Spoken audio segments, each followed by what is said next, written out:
the wagon wheel caught another rut, jolting Clara forward on the hard bench. She gripped her canvas bag tighter, feeling the December wind slice through her wool coat. 3 days out from Portland, and the road to Timber Ridge grew rougher with each mile north. "This is as far as I go," the driver announced, pulling his team to a halt where the trail narrowed into dense pines. "Rowe's place is 2 miles up that path. You certain about this, Miss?" Clara climbed down, her boots sinking into fresh snow. "I'm certain." The driver shook his head, unloading her trunk. "Woman alone, heading to work for Grant Rowe. Folks in town say he hasn't spoken 10 words since his wife passed." "Good. I didn't come here for conversation." Clara hefted her bag, leaving the trunk for later retrieval. "Thank you for the ride." She watched the wagon disappear around the bend before starting up the trail. The advertisement had been simple asterisk caretaker needed for hunting cabin, November through March, room, board, and wages. Apply by letter to G, Rowe, Timber Ridge, Oregon. Her response had been equally brief, signing only C. Hewitt and listing her qualifications: cooking, mending, maintaining a household. No mention of her failed engagement in Boston, or the shame that drove her west. The snow fell heavier now, clinging to her dark hair despite her bonnet. She'd expected isolation, even welcomed it, but as the pines pressed closer and the path wound higher, she wondered if she'd traded one prison for another. The cabin appeared suddenly through the trees, smaller than she'd imagined, built of rough-hewn logs with a stone chimney sending up a thin stream of smoke. A lean-to sheltered split wood, and beyond that, a small stable. Practical, sparse, perfect. She knocked, the sound sharp in the winter quiet. Heavy footsteps approached. The door opened to reveal a man who filled the frame, tall, broad-shouldered, with dark hair that needed cutting and a beard that hadn't seen a razor in weeks. His gray eyes moved from her face to her bag to the snow gathering on her shoulders. "You lost..." His voice was rough, like he hadn't used it in days. "Mr. Rowe, I'm C. Hewitt. You hired me to tend your cabin." The silence stretched. His knuckles whitened on the doorframe. "C. Hewitt," he repeated slowly. "You're C. Hewitt." "Clara Hewitt. Yes. Was the journey delayed? I apologize if..." "I hired a man." Clara straightened her spine. "You hired someone who could cook, mend, and maintain a cabin through winter. I can do all 3. "I didn't hire a woman." "You hired C. Hewitt. I never claimed to be a man in my letter." Grant Rowe's jaw worked beneath his beard. Behind him, she glimpsed the cabin's interior, a single room with a bed against one wall, a table and 2 chairs, shelves lined with preserves and supplies. A rifle hung over the stone fireplace. "This won't work," he said finally. "Because I'm a woman. Because there's 1 room, 1 bed, and 3 months of winter between now and the next wagon to Portland." Clara met his stare. "I've slept on floors before. I came here to work. Mr. Rowe, not to create scandal. If you're worried about propriety..." "I'm worried about survival. A woman alone." "I'm not alone. I'm with you. Unless you're planning to harm me." Something flashed in his eyes, offense, perhaps, or surprise. "I don't harm women." "Then we have no problem. I'll string a curtain for privacy. You'll have your meals cooked and your cabin tended, and come spring, I'll collect my wages and leave." That was our agreement. The snow drove harder, stinging her cheeks. Still he stood there, blocking the doorway, wrestling with something she couldn't name. "You come all this way alone?" he asked. "Yes." "No family wondering where you are?" "No. No husband waiting back east?" Clara's chin lifted. "If I had a husband, would I be standing on your doorstep looking for work?" Another long silence. Then Grant stepped aside. The cabin's warmth hit her like a wall. She set her bag by the door, taking in the space that would be home for 3 months. Everything was functional, clean, ordered. A man's space, with no softness anywhere except her eye caught on something. There, folded on a shelf, the edge of blue calico, a woman's dress. Grant followed her gaze, his face closed like a slammed door. You can have the corner behind the stove. I'll help you hang a blanket for privacy. Breakfast is at dawn. Supper at dusk. I hunt most days. Check trap lines. Your job is to keep the fire going and the cabin tight. Understood. He moved to the shelves, pulling down a wool blanket. There's a privy out back. Water comes from the creek I'll show you in the morning. Don't go past the clearing alone. Wolves come down when the snow's deep. I'm not afraid of wolves. He turned, studying her with those gray eyes. Maybe you should be. They strung the blanket across a corner, creating a small space barely large enough for a bedroll. Clara unpacked her few belongings, a change of clothes, her sewing kit, a small Bible her mother had given her years ago. Grant watched from beside the fire, saying nothing. When she emerged from behind the curtain, he was ladling stew into 2 bowls. Sit, he said, nodding to the table. They ate without speaking. The stew was simple but good venison, potatoes, wild onions. Clara realized she was hungrier than she'd thought.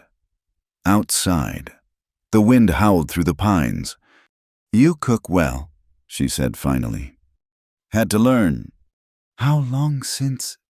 She stopped herself. 2 winters. He didn't look up from his bowl. Sarah died birthing our son. He went with her. Clara's hand stilled. I'm sorry. Wasn't looking for sympathy, just explaining why I didn't expect a woman. Didn't want... He shook his head. Doesn't matter now. You're here? I can leave come morning if...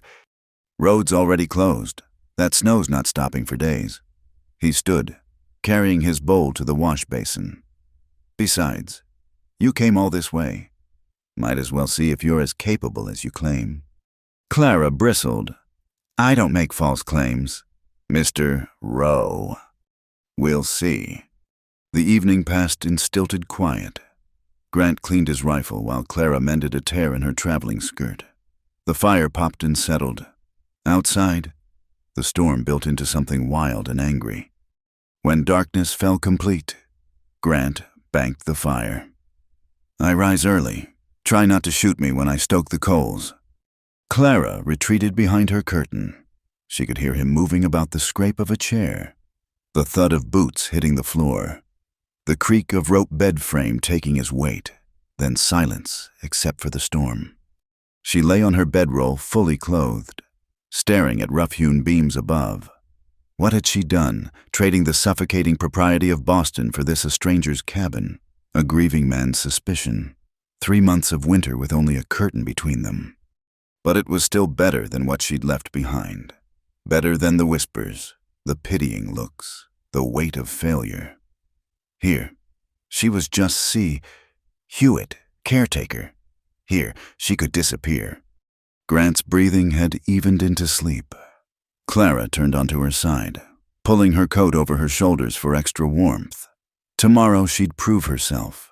She'd build the fire before he woke, have coffee ready, show him she belonged here as much as anyone could belong in this wild, lonely place. The wind screamed through the trees, but the cabin held steady. Somewhere in the darkness, a wolf howled long and mournful, answered by another, then another. Clara thought of Grant's warning and dismissed it. She'd faced worse than wolves. But as sleep finally took her, she wondered if the real danger lay not in the wilderness outside, but in the complicated grief of the man sleeping just yards away, and the strange pull she'd felt when his gray eyes had finally let her in from the cold. The first week passed in careful distances. Clara woke before dawn to find Grant already gone, fresh boot tracks in the snow leading toward his trap lines. She built up the fire, made coffee strong enough to float a horseshoe the way she'd noticed he preferred it, and set about learning the cabin's rhythms. Everything had its place. Firewood stacked just so, preserves arranged by date on the shelves, tools hung on specific pegs. She maintained his order, adding nothing of her own except efficiency. When he returned each evening, snow-dusted and silent, supper waited on the table. They ate without speaking. Afterwards, he'd clean his rifle or mend harnesses while she sewed or read her Bible by firelight. The curtain between them might as well have been a stone wall. But walls had cracks. She noticed things. How he favored his right leg on cold mornings. The way his jaw tightened before storms, like he could feel the pressure changing in old wounds. How he always checked the window before sleeping, as if watching for something that never came. He noticed things too. She felt his eyes track her movements, quick glances when he thought she wasn't looking. Watching her handle the heavy iron pot, checking the height of the woodpile she'd split, testing her, always testing. The second week brought deeper snow. Grant's trapline runs grew longer. His returns later. One evening he didn't come back at all. Clara kept supper warm past dark, past the hour when wolves began calling. She banked the fire, lowered the lamp, told herself he knew these woods better than anyone. But sleep wouldn't come. Every wind gust sounded like footsteps. Every settling log made her reach for the rifle she'd seen hanging over the mantel. Near midnight, the door burst open. Grant stumbled in, favoring his right leg more than usual. Ice crystals in his beard. "Thought you'd be asleep," he said, surprised to find her sitting at the table. "Supper's still warm." She moved to the stove, not mentioning the hours she'd waited. "What happened?" "Nothing. Trapline ran long." But when he sat, she saw him wince. "Your leg's worse." "It's fine." "It's not." She set the plate before him harder than necessary. "I've seen you limping since I arrived." "Old injury." His eyes narrowed. "You always watch men so closely. Miss Hewitt." "I watch everyone closely. It's how I survive." Something shifted in his expression. He ate a few bites before speaking. "Horse fell on me 3 winters back. Broke the bone. Sarah said it best she could, but..." He stopped. "It aches when storms come. I could make a poultice. Willow bark and..." I said it's fine. Clara bit back her response. This was his cabin, his pain. She had no right to push. But the next morning, she left a cup of willow bark tea by the coffee pot. He drank it without comment. Small things changed after that night. He still left early, returned late, but now he'd sometimes pause at breakfast. "Ice is forming on the creek," he'd say. "Take care drawing water." Or, "Saw wolf tracks near the privy. Stay close to the cabin today." Information delivered flat, practical, but information nonetheless. She adjusted too. Instead of 1 portion of stew, she made enough for seconds, knowing he'd need extra after long days in the cold. When she found him struggling to thread a needle by lamplight, she wordlessly took the harness and mended it herself, pretending not to notice his relief. They were learning each other through silence and small gestures, the careful dance of strangers sharing space. Then came the morning she woke to find him already at the table, studying something in his hands. Sarah's dress, the blue calico she'd glimpsed that first day. "I should burn it," he said, not looking up. "Can't bring myself to..." Clara poured coffee, choosing words carefully. "Sometimes holding on is all we can do." "She made it for church socials. Said a minister's wife should look respectable." His thumb traced the hem. "I wasn't always a trapper. Had a calling once. Small congregation down in Baker Valley. Sarah played piano for services." "What happened?" "Fire took the church. Half the town, too. Some blamed God. Some blamed the Chinese workers' camp nearby. He folded the dress carefully. "Lost my way after that. Sarah said we'd start fresh up here. Then she..." Silence stretched between them. Clara thought of her own losses, her own fresh starts. "I ran too," she said quietly. "Not from fire, from shame. My fiancé found someone more suitable, someone whose father hadn't drunk himself to death, someone who hadn't worked in factories to keep food on the table." She met his eyes. "Sometimes running is the only choice left." Grant studied her, seeming to see her truly for the first time. That why you use initials C, Hewitt. Men don't ask questions of other men. They hire them and leave them be. But I'm asking questions now. Yes, she held his gaze. You are. He stood abruptly, returning the dress to its shelf. Snow's letting up. Need to check the farther traps today. He pulled on his coat, then paused. There's a pistol in the drawer by the basin. Sarah's. You know how to use it. My father taught me. Good. Keep it close when I'm gone. After he left, Clara found the pistol a small Colt, well maintained. Sarah must have been a practical woman. She tucked it into her apron pocket, its weight both foreign and comforting.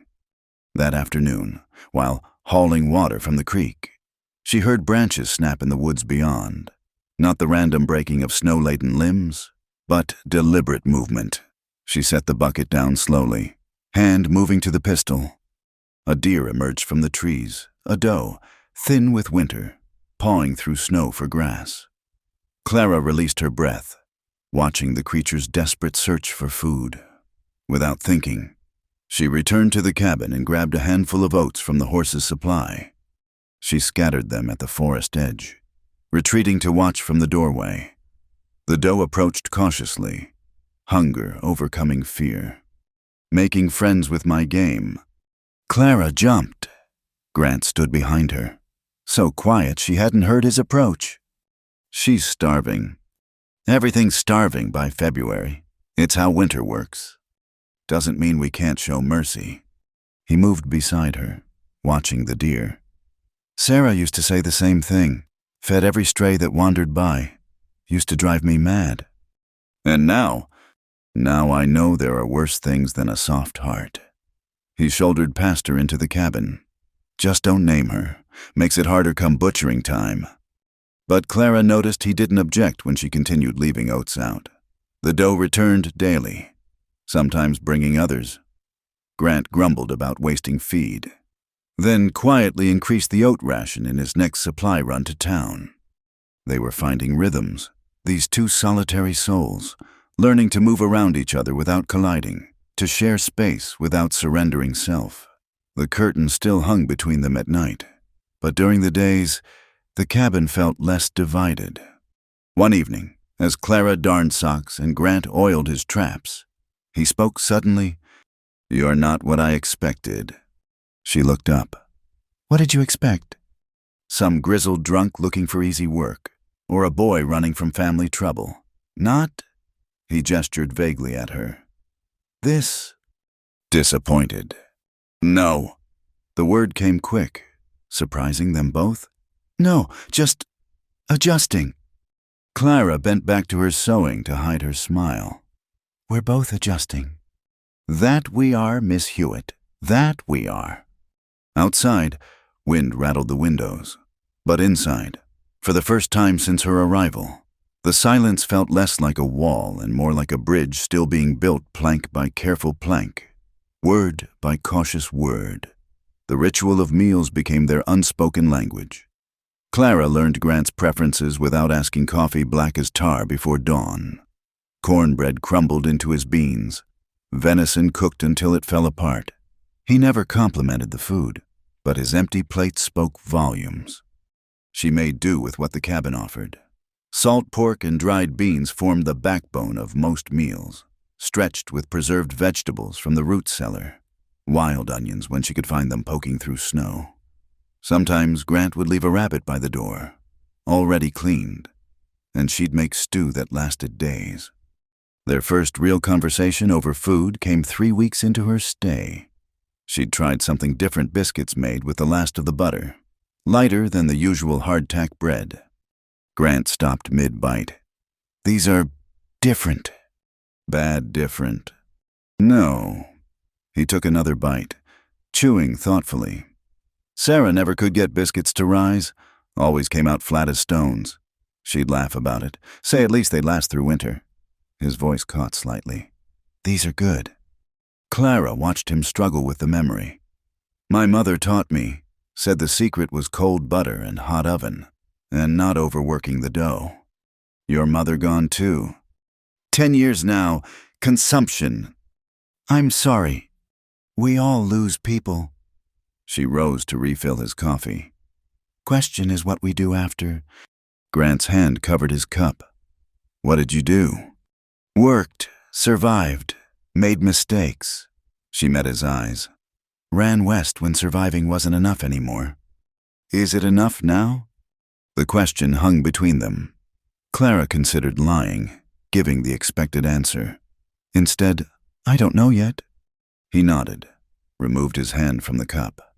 She poured coffee and they finished the meal in their usual silence. But something had shifted. The quiet felt less like absence and more like understanding. Days folded into a routine. Clara rose early to start breakfast. Grant checked his trap lines. She maintained the cabin. He returned for supper, but small variations crept in. Sometimes he'd linger over morning coffee, mentioning which trails to avoid. Sometimes she'd find excuses to work outside when he was splitting wood, their breath making clouds in the cold air as they moved around each other. One afternoon, while she struggled with the axe, he appeared at her shoulder. You're fighting it, he said. Let the weight do the work. Before she could protest, he moved behind her, hands covering hers on the handle. Like this, lift and let it fall. Don't force it. His presence was solid, warm against the winter air. Clara forgot to breathe as he guided her through the motion. The log split clean. See?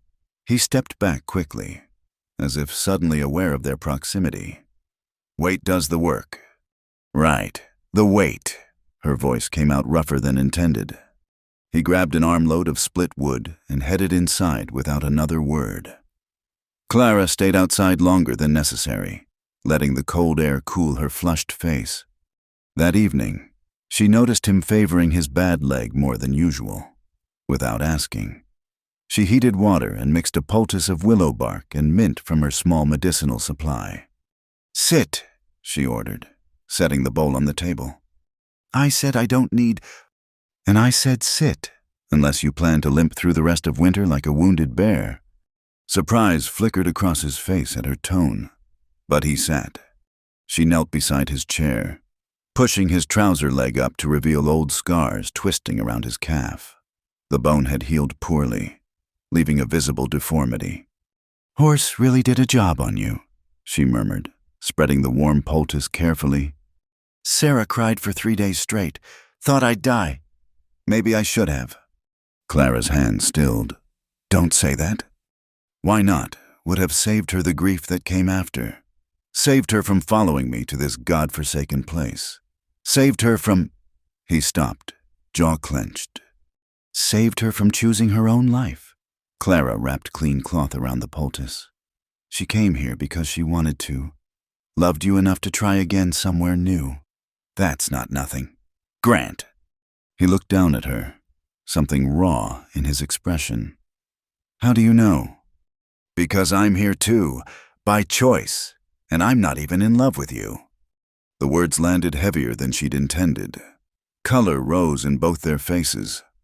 I know what you meant. But his voice had gone soft, wondering. Clara. The use of her first name sent heat through her chest. She focused on securing the bandage, fingers trembling slightly. There, leave it on overnight. Should help with the aching. She rose quickly, busying herself at the wash basin. Behind her, Grant sat silent, testing the wrapped leg. Thank you, he said finally. It's nothing, just basic medicine. Not for the leg, for saying her name, for letting me talk about her. Most people change the subject, like she never existed. Clara turned, meeting his eyes. She existed. She mattered. That doesn't stop because she's gone. No, he agreed quietly. It doesn't. They prepared for bed in their usual routine, banking the fire, checking the door, retreating to their separate spaces, but lying behind her curtain. Clara could hear him shifting restlessly. Clara, his voice came soft through the darkness. Yes. That man back east, the suitable one, he was a fool. Warmth bloomed in her chest. Go to sleep, Grant. Just saying. She smiled into the darkness. Good night. Night. Morning brought fresh snow and a dead rabbit on the doorstep. Grant was already gone. But beside the rabbit lay 3 winter onions, their green shoots poking through burlap wrapping. Clara held them like treasure. Fresh vegetables in February were better than gold. She made rabbit stew, rich with the wild onions and last of the potatoes, added dumplings light as clouds. When Grant returned, the cabin smelled like comfort itself. He stopped in the doorway, breathing deep. Smells like... Like what? Like home. The admission seemed to surprise him. Like what home used to smell like. Sit, eat while it's hot. They ate in companionable quiet, the storm building outside making the cabin feel smaller, warmer. When Grant reached for seconds, then thirds, Clara hid her pleased smile. You're trying to fatten me up, he accused, but his tone was light. You're too thin, all angles and sharp edges. Besides, what else am I supposed to do with the food? Can't exactly save it for summer. Could save it for lean times. These are lean times. No. He looked at her across the table, lamplight catching in his eyes. Not anymore. The weight of his words settled between them. Clara felt exposed, seen in a way she hadn't expected. She rose to clear the bowls, needing movement. Leave them, Grant said. Storm's getting worse. We should bring in extra wood while we can. They worked side by side, hauling armloads of split logs, stacking them high by the hearth. Snow drove sideways, stinging their faces. By the time they finished, both were soaked through. Go change, Grant ordered. I'll build up the fire.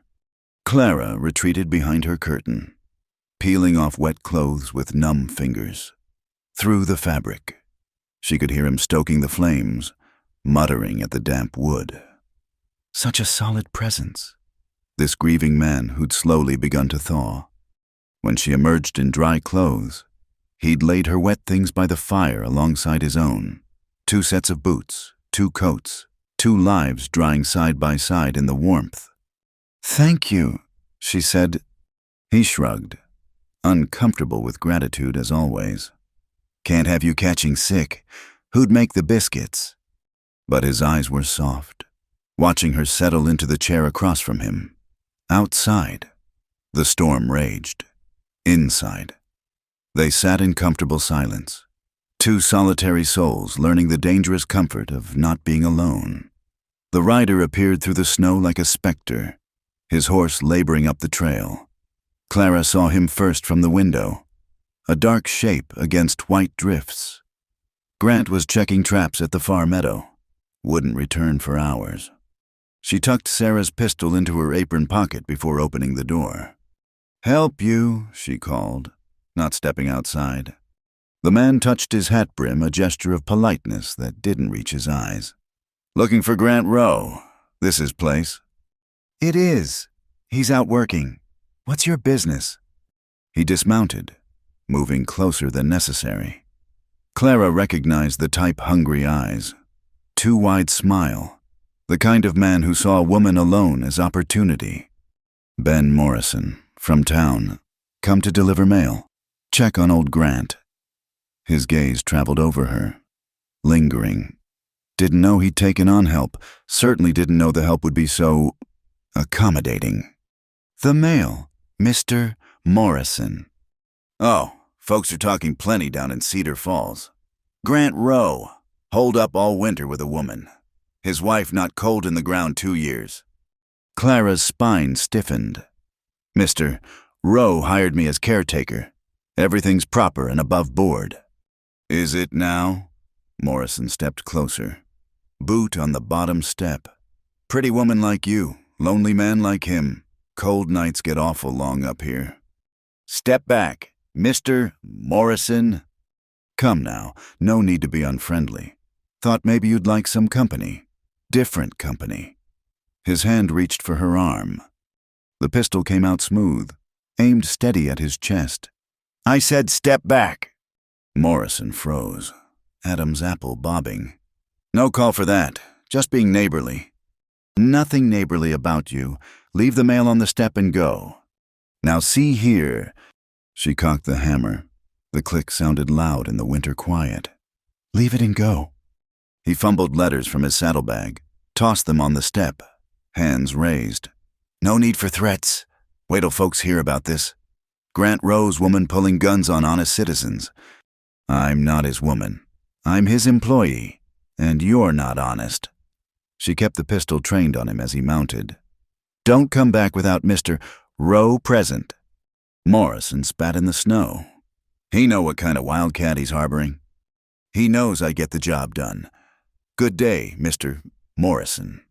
She waited until horse and rider disappeared down the trail before lowering the gun. Her hands shook now, adrenaline flooding through her. The letters lay scattered on the step bills mostly, a few personal correspondence. She gathered them up, noting several addressed in feminine handwriting. When Grant returned at dusk, she had supper ready and the letters stacked on the table. "Mail came," she said, not mentioning Morrison. Grant flipped through them, frowning. Ben Morrison usually brings these. Surprised he made the trip in this weather. Seemed eager to deliver them. She set a plate before him. Very eager to share town gossip, too. His hand stilled on the letters. "What kind of gossip?" "The kind that involves you, me, and improper living arrangements." Grant's jaw tightened. Morrison's got a mouth on him. Always has. What'd he say exactly? "Nothing worth repeating. I sent him on his way." Something in her tone made him look up sharp. "Clara, what happened?" She busied herself at the stove. "Nothing I couldn't handle." "That's not what I asked." The steel in his voice surprised her. She turned to find him standing, knuckles white on the table edge. "He made suggestions. I declined. He pressed. I showed him Sarah's pistol and suggested he leave." She met his eyes steady. "He left. He touched you. He tried. I didn't let him." Grant moved then, pacing to the window like a caged wolf. "I should have been here. Should have known he'd Morrison's had a reputation since we were boys. Thinks every woman's fair game." "Well," he learned different today. "You shouldn't have had to." He spun back. "This is why I didn't want a woman here. Not because of propriety. Because men like Morrison exist. Because I can't always be here to..." "To what? Protect me?" Clara's temper flared. "I've been protecting myself since I was 15 years old. Don't insult me by thinking I need you to fight my battles." "That's not what I meant." "Then what did you mean?" He struggled for words, finally sagging against the window frame. "I meant I failed to protect someone once. Can't do it again." The anger drained from her. "Grant, what happened to Sarah wasn't..." "She begged me not to settle here. Said it was too far from help. But I insisted. Thought I knew better. When her time came, the midwife couldn't make it through the snow. I tried. God knows I tried. But I didn't know what to do. She bled and..." His voice broke. "Took 18 hours for her to die. 18 hours of her screaming, begging me to save our son. I couldn't save either of them." Clara crossed to him, touched his arm gently. "That wasn't failure. That was tragedy. There's a difference." "Is there?" He looked at her, eyes haunted. "I brought her here. My pride, my need to hide from the world killed her surely as if I'd pulled a trigger." "No, listen to me." She gripped his arm firmer. "Women die in childbirth in cities too. With doctors attending, Sarah could have died anywhere, anytime. You can't carry blame for what was never yours to control." "Can't I?" "No more than I can blame myself for my father's drinking. Or you can blame Morrison for being what he is. Some things just are. Grant, the only choice is how we live after." He covered her hand with his, calloused fingers gentle. "How do you live after?" "One day at a time, one meal, one chore. One small kindness at a time until living doesn't hurt quite so much. Does it work? I'm here. Aren't I still breathing? Still fighting off unwanted men with their own wives' pistols? That surprised a short laugh from him. Sarah would have liked you. Would have liked knowing her gun finally got used for its purpose. Tell me about her. The real her, not the saint you've built in your mind. He was quiet so long she thought he wouldn't answer. Then she sang off key, terrible voice, but sang anyway, washing dishes, hanging laundry, drove me half mad. A smile ghosted across his face. She'd burn bread if she got distracted, which was often. Read novels when she should have been sewing. Fed every stray animal in 3 counties. She sounds wonderfully human. That's what I can't forgive myself for. I've made her perfect in memory. But she wasn't.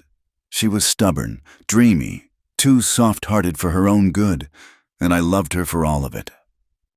That's the first time you've said loved instead of lost. Grant looked at her, something shifting in his expression. You notice everything, don't you? Survival skill, remember? His thumb brushed across her knuckles, still covering her hand. What do you notice about me? The question hung dangerous between them. Clara knew she should step back, rebuild the careful distance. Instead, I notice you test your weight every morning before trusting your bad leg. Notice you always save the last biscuit for breakfast, like you're afraid there won't be more. Notice you look at me when you think I won't see, like you're trying to solve something. What am I trying to solve? How to want something without betraying what you've lost. His breath caught. Clara! I know. She pulled her hand free gently. I know you're not ready. Maybe won't ever be. I'm not asking for anything. Grant, just saying I notice too. She moved back to the table, began opening the letters to break the moment. Looks like 3 from a Mrs. Adelaide Rowe, your mother. Sister. He returned to his chair, accepting the change of subject. Lives in Sacramento. Writes every month whether I answer or not. Persistent family, that's good. Is it? He opened Adelaide's latest letter, scanning quickly. His face darkened. She's coming to visit. First thaw, she's coming to check on my situation. Your situation? He waved the letter. Word has reached me of your unusual living arrangements. As your only family, I feel it my duty to ensure propriety is maintained. She's bringing Reverend Dalton and his wife as chaperones. Clara felt cold despite the fire. I see. No, you don't. Adelaide means well, but she's particular. Thinks she knows what's best for everyone. She'll take one look at this at us and raise holy hell. Then I'll leave before she arrives. First thaw, like we agreed. That's not... He stopped, frustrated. I don't want you chased off by Adelaide's notions. What do you want? The question sat between them, heavy with meaning. Grant stared at the letter, then at her, then back at the letter.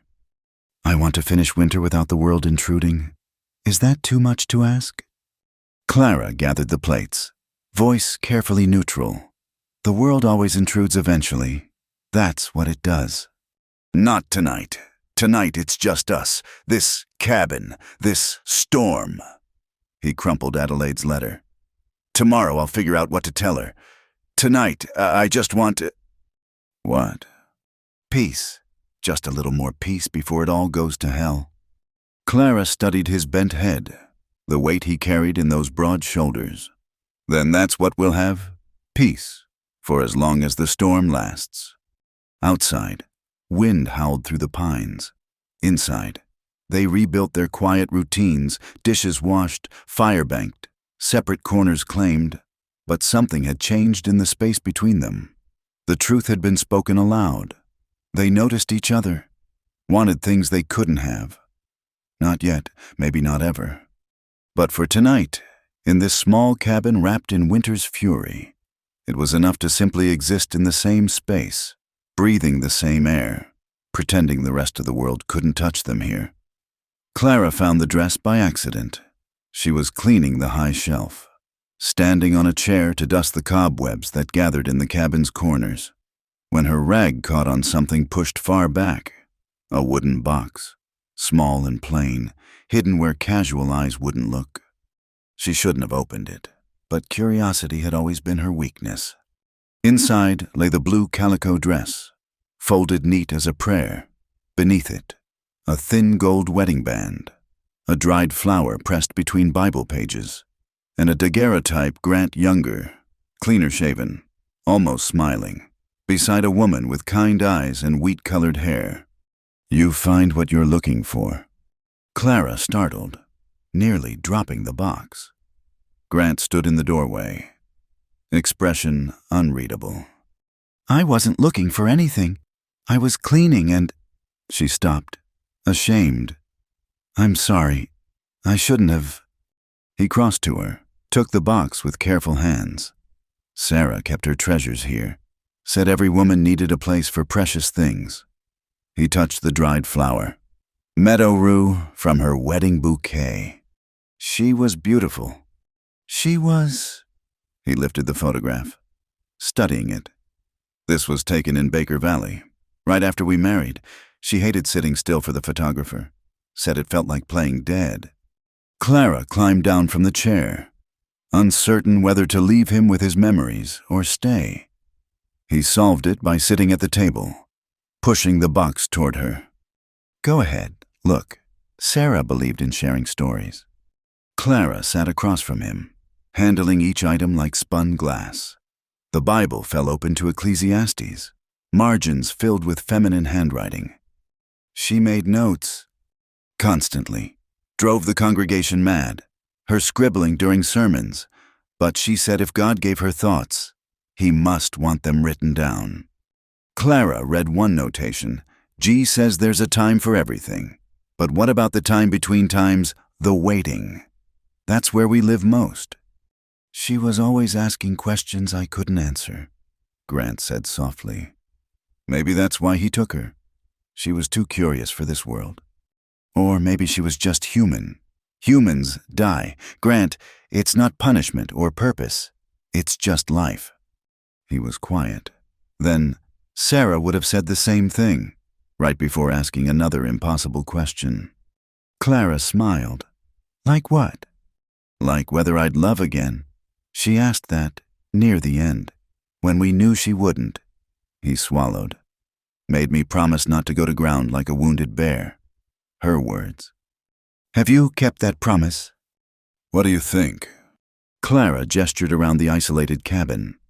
I think bears have nothing on you. That surprised a laugh from him, short but genuine. She'd have liked that. Would have said I was being dramatic. Were you being dramatic? Probably. Sarah always said I felt things too deep, brooded like a character from one of her novels. He picked up the wedding ring, turned it in the lamplight. I put this on her finger in front of God and 40 witnesses. Took it off alone, in this cabin, with her body going cold. I'm sorry. Don't be. It's just truth. He set the ring back carefully. After she died, women from town came around, bringing casseroles and sympathy. Staying too long. Adelaide sent Prospect's cousins' friends, church widows, like I was a problem to be solved. Weren't you? He looked at her sharp. What? A problem to be solved. A man alone, grieving, hiding in the woods. Of course they tried to fix you.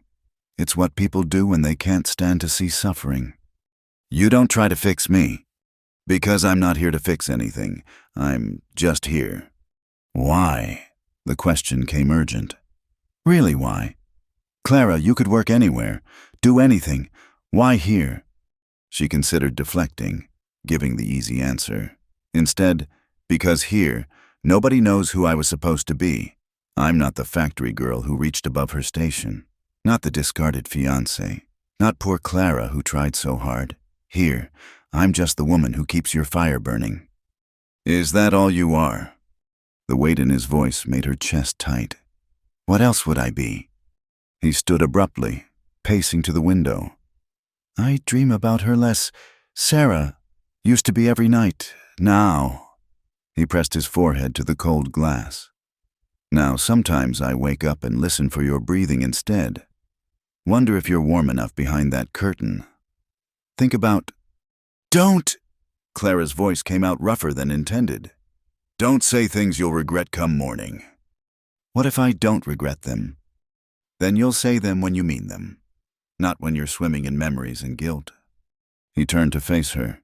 You always do that. Stop me before I go too far. Someone has to... Sarah never did. She'd let me rage or grieve or make grand declarations. Said I needed to feel things fully to let them go. I'm not Sarah. No, his voice went soft. You're not. The words hung between them, weighted with meaning neither would acknowledge. Clara rose, began returning items to the box. Wait. Grant pulled out the blue dress. Try it on. What? No, I couldn't. Please, I need to see it worn again. Need to see it's just cloth. Clara saw the raw need in his eyes. This wasn't about her or even about Sarah. This was about Grant trying to break the spell of grief, to make sacred things ordinary again. She took the dress, retreated behind her curtain. The calico was soft from years of wearing, smelled faintly of lavender. It fit well enough. Sarah had been taller, but not by much. When she emerged, Grant's face went still. I'm sorry, Clara said quickly. This was a mistake. I'll take it off. No, he circled her slowly, eyes traveling the familiar garment. It's just a dress, blue cloth and buttons. Sarah's gone, but the dress remains. Seems backward, doesn't it? Grant. She wore it to church socials. Said it made her feel proper, like a real minister's wife instead of a girl playing pretend. His fingers ghosted near the sleeve, not quite touching. I hated it, wanted her in silk and lace, wanted everyone to see her like I did, but she preferred simple things. She sounds wise. She was wiser than me. He met her eyes. It doesn't hurt like I thought it would. Seeing you wear it, you make it different. Yours instead of hers. It's still hers. Grant, I'm just borrowing it for a moment. Everything's borrowed. Time, places, people. Nothing's ours forever. His hand finally made contact, fingers light on her sleeve. Maybe that's the lesson, to hold things loose. Clara stood very still, aware of his touch, the weight of the dress, the ghost between them. Is that what you want, to hold things loose? I don't know what I want anymore. Thought I wanted to die, then thought I wanted to hide. Now, he dropped his hand. Take it off, please. Not because it hurts, but because you're right. You're not her. Clara retreated again, changed back to her own plain clothes. When she returned, Grant had packed everything away except the photograph. Keep this out, she said. Don't hide her away completely. She was your wife, part of your story. That matters. He nodded, setting the image on the mantel where it caught the firelight. What about your story? Any photographs hidden away? Burned them. Very dramatic. Very satisfying. She smiled wryly. Though I regret it now. Would have been nice to remember I was young once. In love once. You're young still. 28 is hardly young. It is from 35. He studied her. You loved him, the fool who let you go. I thought I did, but maybe I just loved the idea of being chosen, of mattering to someone. She shrugged. Hard to say now. You matter. 2 words, simple as struck flint. Clara felt them spark against her heart. Grant. Just stating fact. You matter. Here, to this place, to... He stopped. You matter. She couldn't speak past the tightness in her throat. He seemed to understand. Turning back to bank the fire for the night, they moved through their evening routines in charged silence, aware of the line they kept approaching but not crossing. Behind her curtain, Clara lay wakeful. Through the fabric she could see lamplight still burning. Grant's shadow moving restless. She heard him pick up the photograph, set it down, pick it up again. "Clara," his voice came soft. "You awake?" "Yes. Thank you for wearing it, for understanding why I asked." "You're welcome. Good night, Clara." "Good night, Grant." The lamp finally dimmed. In darkness, she heard his breathing slow towards sleep. Outside, wind sang through pines, and somewhere in that song she thought she heard an echo not of grief or ghosts, but of something newer, something that sounded almost like hope. The storm came from the north like a living thing, howling through the passes with teeth of ice. Clara had seen blizzards in Boston, but nothing like this snow driving horizontal, wind that shook the cabin walls, cold that crept through every crack and crevice. Grant had left before dawn to check the farthest trap line, promising to return by noon. Now the sun was setting, or would be if they could see it through the white wall of storm. Clara kept the fire high, melted snow for water, prepared soup that would reheat easily. Every few minutes she checked the window, seeing nothing but swirling white. The thermometer by the door read 10 below and dropping. By full dark, fear had settled in her chest like a stone. Men died in storms like this, experienced trappers who knew the land, who'd survived worse. One wrong turn, one moment of confusion in the white blind world, and the cold would take them. She put on her heaviest shawl and opened the door. The wind nearly tore it from her hands.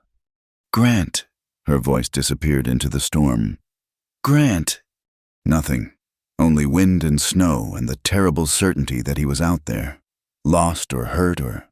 No, she wouldn't think it.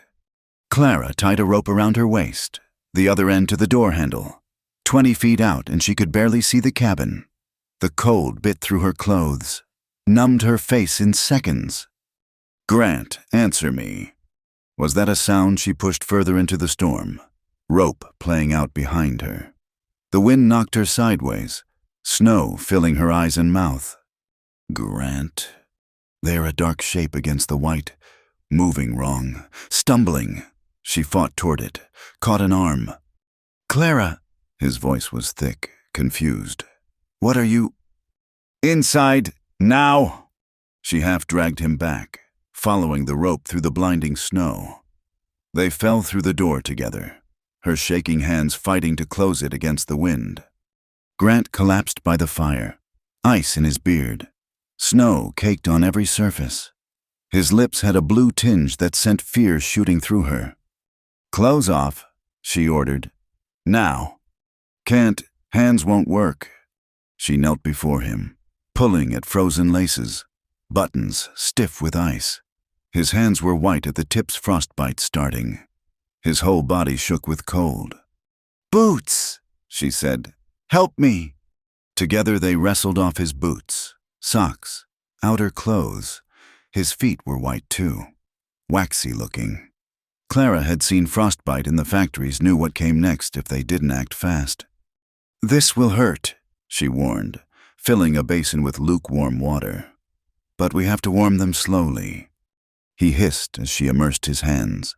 Then his feet. The pain meant blood was flowing, a good sign. She rubbed his fingers gently, watching color return in patches. "How long were you lost?" she asked. "Don't know. Storm came fast. Couldn't see the trail. Kept walking circles." His teeth chattered. "Thought I knew these woods. Storms change everything." She added warmer water gradually. "Keep moving your fingers." While he soaked, she heated blankets by the fire, made coffee strong and sweet. He needed warmth inside and out. When she turned back, tears were tracking down his face. "Grant. Hurts," he said simply. "I know. That's good. Means you'll keep your fingers." "Not that." He looked at her, eyes fever bright. "I thought I'd die out there. Thought you'd be alone, like Sarah was. Couldn't stop thinking." "Shh, you're here. You're safe." She called for me, at the end. Called and called, but I couldn't help her. Couldn't save our son. Just held her while she bled. The words poured out. Unstoppable. I was supposed to protect them. That's what husbands do. Fathers do, but I failed. Failed them both. Clara abandoned the basin, gripped his shaking shoulders. Listen to me. You didn't fail anyone. You loved them, stayed with them. That's all anyone can do. It wasn't enough. It was everything. She cupped his face, forcing him to meet her eyes. Grant, you gave her your presence when presence was all you had. You think she'd rather have died alone. She shouldn't have died at all. No, but she did, and you survived. That's not betrayal, that's life demanding you continue. He caught her hands, held them tight.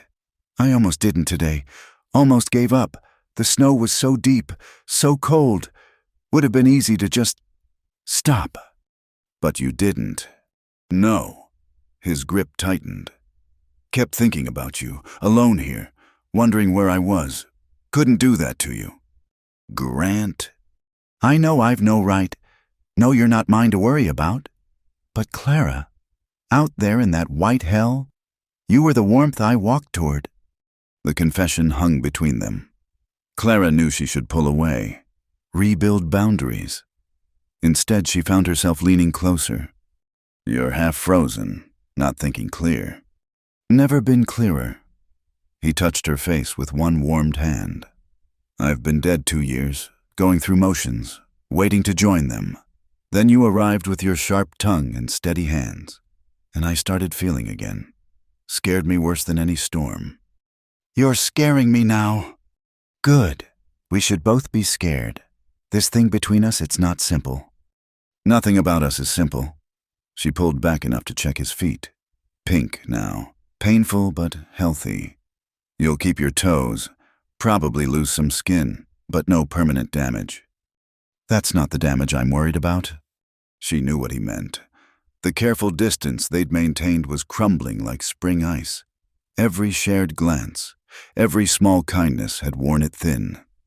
Now, with storm walls around them and death narrowly missed, pretense seemed foolish. You should eat, she said, needing practical action. Get warm inside, too. She brought soup, fresh coffee, bread torn into chunks, sat beside him as he ate, ready to help if his hands failed. But he managed, color returning slowly to his face. I need to tell you something, he said between bites. About Sarah, about that night. You don't have to. I do need you to understand. He set down the spoon.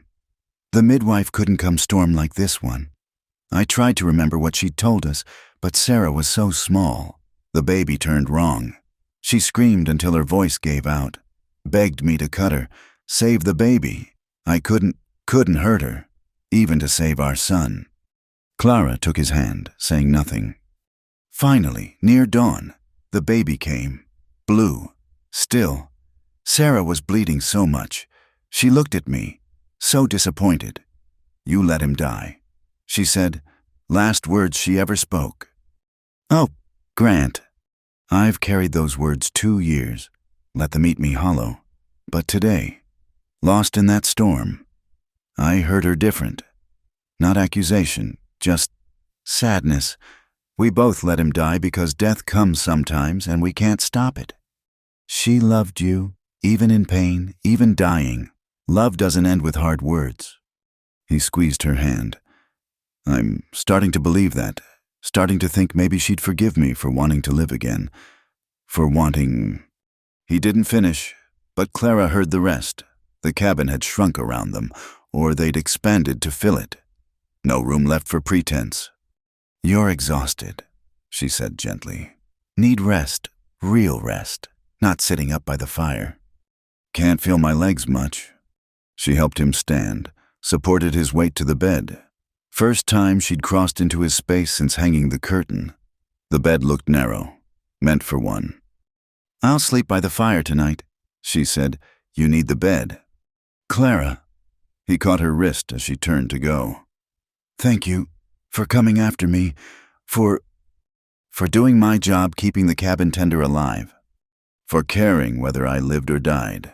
Been a long time since anyone did. She couldn't speak past the tightness in her throat. He released her, settled back with a groan. She pulled blankets to his chin, noted his breathing already deepening towards sleep. By the fire, she made a pallet of extra blankets. The storm still raged, but inside felt different. Something had shifted when she'd pulled him from the snow, when he'd confessed she was his warmth. Curled on the hard floor, she listened to his breathing across the room. Alive? Here. Not lost to storm and memory. Tomorrow they'd have to face what had been said, what was building between them. But tonight, with winter trying to kill them both, survival was enough. Connection was enough. Living was enough. The storm broke near dawn, leaving a world transformed. Drifts reached the windows. Trees bent double under snow weight. Inside, Clara woke stiff from her night on the floor to find Grant already awake, watching her from the bed. "Morning," she said, suddenly aware of her disheveled state. "You slept on the floor. You needed the bed." "Clara, I'll make coffee." She rose quickly, wrapping a shawl around her shoulders. The fire had died to coals. As she rebuilt it, she felt his eyes following her movements. "How are your feet?" she asked without turning. "Sore, but all there." "Good. You'll need to stay off them today. Let the skin heal." "Can't. Lost half my traps in that storm. Need to reset the lines before nothing." She faced him, hands on hips. "You nearly died yesterday. You'll rest today if I have to tie you to that bed." Something flashed in his eyes, amusement maybe, or something warmer. "Yes, ma'am." The easy capitulation surprised her. She turned back to the coffee, unsettled. Everything felt different in daylight. The confessions made in crisis seemed too large for the small cabin. They ate breakfast in careful silence. Grant stayed in bed at her insistence, though she could see it chafed him. She busied herself with chores banking the fire, checking water supplies, anything to avoid the weight of his gaze. By afternoon, the enforced proximity grew unbearable. She was acutely aware of him every shift, every breath. The cabin had never felt so small. "You're going to wear a hole in the floor," Grant said finally. "I'm working. You're avoiding. There's a difference." She stopped, faced him. "What would you have me do, pretend yesterday didn't happen?" "No, but we could talk about it like grown folks. Talk about how you nearly froze to death, how I broke every rule of propriety coming after you." "How about we start with this?" He sat up, wincing as his feet touched the floor. "Come here." "Your feet are fine. Come here, Clara." She moved closer, stopping just out of reach. He studied her, those gray eyes seeing too much. "You saved my life yesterday. Anyone would have." "No, not anyone. You risked yourself for me. Why?" The question hung between them. Clara felt exposed, pinned like one of his trapped animals. "You know why," she said quietly. "I need to hear it." "Grant." "Please." She closed her eyes, summoned courage. "Because somewhere between that first night and now, you became essential. Because the thought of this cabin without you in it makes me cold in ways that have nothing to do with winter." When she opened her eyes, he was standing, close enough to touch. "Clara," just her name, but weighted with everything unsaid. "I know you're not ready. Know you may never be. I'm not asking. What if I am—" The word stopped her cold. "What?" "What if I'm ready? What if being nearly lost made me realize what I'd be leaving behind?" He touched her face, thumb tracing her cheekbone. "What if Sarah was right, and there's a time for everything, even for this?" "You can't know that. You're grateful, confused." "I'm certain." His other hand came up, framing her face. "For the first time in 2 years, I'm certain I want to live. Clara, want to live with you." She couldn't breathe, couldn't think. could only stare into those gray eyes and see truth reflected back. "This changes everything," she whispered. "Everything's already changed. Has been changing since you knocked on my door." His forehead touched hers. "I'm done pretending otherwise. Your sister, the town, they'll can all go to hell." The vehemence surprised them both. "Sorry, but Clara, I've lived for others' opinions, lived by their rules. Where did it get me alone and half dead inside? And now I want to choose for myself. Choose you, if you'll have me." She pulled back enough to see his face fully. The earnestness there undid her. "I'm not her, Grant. Won't ever be her." "Good. I don't want her. I want the woman who pulls guns on unwanted visitors, who makes biscuits that rise, who tends wounds and speaks truth and came into a blizzard for me." His hands dropped to her shoulders. "I want you, Clara Hewitt, not as replacement or consolation, as you." "You barely know me." "I know enough. Know you're brave and practical and kind beneath the sharp edges. Know you make this place feel like home instead of a tomb. Know I look for you first thing every morning and last thing at night." His voice dropped. "Know I can't imagine spring coming without you here to see it." Clara felt tears threaten. "Grant! If you don't feel the same, say so. I'll respect it. We'll finish the winter as employer and hired hand. But if you do, you know I do." The admission broke free. Unstoppable. Have for weeks now, fighting it every day because it felt like betrayal of her, of the life you built. "The life we built is gone. She's gone." He pulled her closer. "But I'm here. You're here. Isn't that worth something?" "Everything," she breathed. "It's worth everything."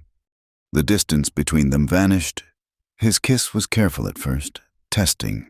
Then Clara's hands fisted in his shirt, and careful became certain. 2 years of grief met months of loneliness and found comfort in connection. When they broke apart, both breathing hard, the cabin felt transformed again. No longer a monument to loss, but a possibility of future. "What happens now?" Clara asked. Now we stop pretending we're strangers sharing space." He tucked a strand of hair behind her ear. "Move your things from behind that curtain. Share the bed like grown folks who've chosen each other." "The scandal is already there. Might as well earn it." At her look, he sobered. "I'll marry you proper. Clara, soon as spring comes, if you'll have me, make it right in the world's eyes." "And in yours?" "In mine, it's already right. Has been since you faced down Morrison with Sarah's pistol." She laughed, surprising them both. "That's when you knew." "That's when I started knowing. Been a slow learner, but I got there."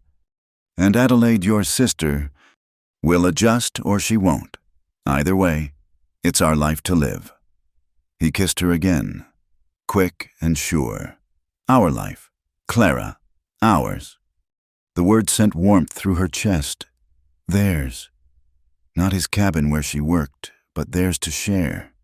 "I'll need to finish out my contract," she said, practical even in joy. "Can't have you saying I didn't earn my wages." "Woman, you've earned more than wages, but fine. We'll do this proper. You work through March. I'll court you appropriate. Then come April, we'll make it official." "Court me, hear how exactly." He grinned, looking younger than she'd ever seen him. "Leave that to me. I was a minister once. Remember, know all about proper courtship." "That's what worries me." But she was smiling too. Couldn't seem to stop. The weight she'd carried of unwantedness, of not belonging, lifted like morning mist. Here was a man who'd seen her sharp edges and wanted her anyway, who'd walked through his own darkness and chosen light. Grant pulled her down beside him on the bed, fully clothed and proper as they'd been improper in hearts for weeks. "Tell me about your mother, your father, the life you left." "Why?" "Because I want to know all of it. Every piece that made you who you are." So she told him about factory whistles and failed dreams, About a mother who died young and a father who followed her into the grave bottle by bottle. About the man who'd promised rescue only to find her lacking when measured against society's scales. Grant listened, asked questions, held her when tears came. Then he told his own stories, the fire that broke his faith, the woman who'd helped him rebuild it, the loss that nearly ended him. By evening, they'd shared more words than in all their weeks together, the cabin filled with their voices, pushing out shadows. When darkness fell, Clara stood to prepare supper. Grant caught her hand. "Stay," he said simply. "Food can wait. This can't." So she stayed. Let him hold her while wind sang through pines and fire-painted shadows on walls. Let herself believe in second chances and unexpected gifts. "I love you," he said into the quiet. "No, it's too soon, too fast, but Clara, I love you. I love you too." The words came easy as breathing. "Half for longer than I should." Nothing about love follows should or shouldn't. "No," she agreed. "It doesn't." They lay together, clothed and careful but finally honest. Tomorrow would bring challenges, the curtain to come down, belongings to rearrange, a new life to navigate. Adelaide would descend with judgment. The town would gossip. Spring would test what winter had built. But tonight, in their small cabin wrapped in snow and starlight, none of that mattered. They'd found each other across loss and loneliness, found love where neither expected it. It was, Clara thought as sleep finally claimed them, more than enough. It was everything. The horses appeared at dawn 3 weeks later, 5 riders picking their way up the snow-packed trail. Clara saw them first through the window, her morning peace shattered by the sight of civilization intruding on their winter sanctuary. "Grant," she kept her voice steady. "Company coming." He joined her at the window, coffee cup in hand. His jaw tightened as he recognized the lead rider. Roy Morrison, and that's Judge Whitman beside him. Tom Banks from the town council. His eyes narrowed. "They brought the sheriff." "What do they want?" "Nothing good." He set down his cup, reached for his coat. "Morrison's been nursing that grudge since you ran him off. Probably filled their heads with scandal." Clara touched his arm. "Let me handle this." "No, this is my land, my responsibility." "And I'm the one they're here about." She lifted her chin. "Trust me, Grant, I've dealt with men like Morrison before." Before he could protest, she stepped onto the porch. The riders had reached the clearing. Morrison's satisfied smirk visible even from a distance. "Gentlemen," she called, not leaving the porch. "Early for a social call." Judge Whitman dismounted first, a stern man with silver whiskers. "Miss Hewitt, we've come on official business." "Have you now?" She kept her tone pleasant. "Then you'd best state it. We've work to do." Morrison pushed forward. The business of a woman living improper with a man not her husband. Whole towns talking about the shame of it. "The shame," Clara said slowly. "Is gossip spreading from men with too much time and too little character?" Morrison's face reddened. "You pulled a gun on me. After you attempted to force your way into Mr. Rowe's home and put hands on me uninvited." She addressed Judge Whitman. "I believe that's called self-defense." "Your Honor." The judge shifted uncomfortably. "Be that as it may, there's the matter of propriety. Unmarried persons cohabitating." "I'm employed here," Clara interrupted. "Mr. Rowe hired me through proper advertisement to tend his cabin through winter. Room and board are part of my wages, clearly stated in our written agreement." "Agreement or not?" Tom Banks spoke up. "It don't look right. What kind of example sets for the young folks?" Grant appeared beside her then, rifle casual in his hands. Not pointed at anyone, but present. The example of honest work for honest pay, unless Cedar Falls has outlawed employment. Sheriff Daniels, who'd stayed mounted and quiet, finally spoke. "No law against hiring help. Grant, you know that." Then why are you here? Jim. The sheriff looked uncomfortable. Roy here made some accusations. Said Miss Hewitt threatened him. Town council asked me to investigate. Investigate away. Clara said, Mr. Morrison arrived uninvited, pressed unwanted advances, and refused to leave when asked. I showed him a weapon and suggested he depart. He departed. End of investigation. She's twisting it around, Morrison protested. Making me sound like what you are. Grant's voice carried warning. We all know your reputation. Roy, how many wives in this county have had to bar their doors against you? Now see here. No, you see, Grant stepped forward. You came sniffing around where you weren't wanted, got turned away, and now you're trying to use these good men to salve your wounded pride. Judge Whitman raised a hand. Gentlemen, please, we're not here about Mr. Morrison's interaction. We're here about community standards. What standards? Clara asked. The ones that say a woman can't work, can't earn her living, or just the ones that let men like Morrison harass working women without consequence. Nobody's harassing anybody, Banks protested. 5 men riding up here to question my employment isn't harassment. The judge cleared his throat. Miss Hewitt, surely you understand how this situation appears. A young woman, a widowed man, alone all winter. I understand perfectly. Clara's voice went steel. I understand that Mr. Rowe's wife died in childbirth, leaving him to grieve alone. I understand he hired help to maintain his property while he worked his trap lines. I understand that every arrangement was proper and above board until gossips and bitter men decided otherwise. It ain't proper, no matter how you dress it up. Morrison spat. Everyone knows what goes on when... Grant's rifle shifted slightly. Finish that sentence, Roy. Give me a reason. Grant! Sheriff Daniels's voice carried authority. Put the rifle down. Nobody wants trouble here. Then they shouldn't have brought it to my door. But Grant lowered the weapon. Clara seized the moment. Judge Whitman, you're a learned man. What does the law say about employment contracts? About a person's right to hire workers, about citizens being secure in their homes without harassment? The judge looked increasingly uncomfortable. The law is clear on those matters. Yes. Then, unless you have evidence of actual wrongdoing, not gossip, not speculation, but evidence, I believe we're done here. The girl's got a point, Sheriff Daniels said. Can't arrest folks for hiring help, improper looking or not. Morrison's face twisted. You're all just going to let this stand.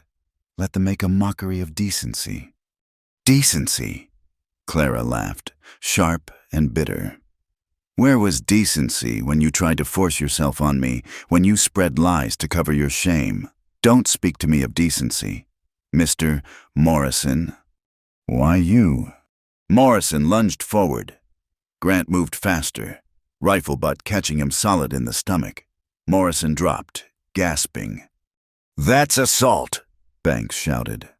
That's defense of property and persons, Sheriff Daniels corrected, dismounting to help Morrison up. Roy came at Miss Hewitt on Grant's land. Any man here would have done the same.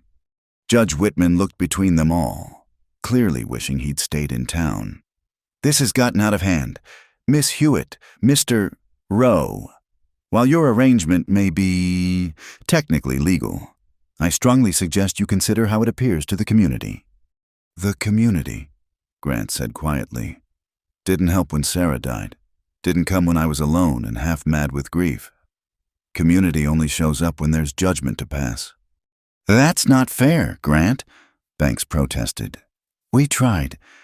You tried to fix me. Send women to marry me off quick. Get me back to normal. Nobody asked what I needed. Just decided what was proper. Clara touched his arm, calming. What we need, she said to the judge, is to be left in peace to finish our contract. Come spring, Mr. Rowe and I will make whatever arrangements satisfy your community standards. Until then, I have work to do and wages to earn. Spring's a ways off, the judge said slowly. Lot can happen between now and then. Yes, Clara agreed. I might get the barn roof repaired and the summer garden planned, all sorts of scandalous activity. Sheriff Daniels coughed, hiding what might have been a laugh. Judge, I see no law being broken here. Roy's got no real complaint except wounded pride. I say we head back before this snow starts up again. Morrison, still holding his stomach, glared at them all. This ain't over. When decent folks hear about this, they'll hear the truth. Grant said that Roy Morrison tried to force himself on a woman alone and got run off for it, that he came back with half the town council to cover his shame. That's the story that'll spread. Roy, your choice how it ends. Morrison paled, looking to the other men for support, but Banks was already mounting his horse, and Judge Whitman seemed eager to be gone. Come on, Roy, the sheriff said, not unkindly. Nothing more to do here. They helped Morrison onto his horse. As the group turned to leave, Sheriff Daniels paused. Grant, Miss Hewitt. Word of advice might want to make those spring arrangements sooner than later. Adelaide Rowe's already on her way with that reverend. Due any day now. Way I heard it. Grant tensed. How do you know that? She sent word to the hotel. Wanted rooms ready. The sheriff touched his hat. Just thought you should know. Good day to you both. They watched the riders disappear down the trail. When the last horse vanished into the trees, Clara sagged against the doorframe. Well, she said, that was bracing. Grant pulled her close, rifle still in one hand. You were magnificent. Morrison looked ready to wet himself when you laughed at him. I've dealt with his type before. Bullies crumble when you stand up to them. She looked up at him. Though the rifle helped, Sarah always said I was too quick to reach for it. Sarah didn't have Roy Morrison pawing at her door. No, Grant agreed. She had other battles. He was quiet a moment. Adelaide's coming. I heard. She'll be worse than them. All propriety and righteousness.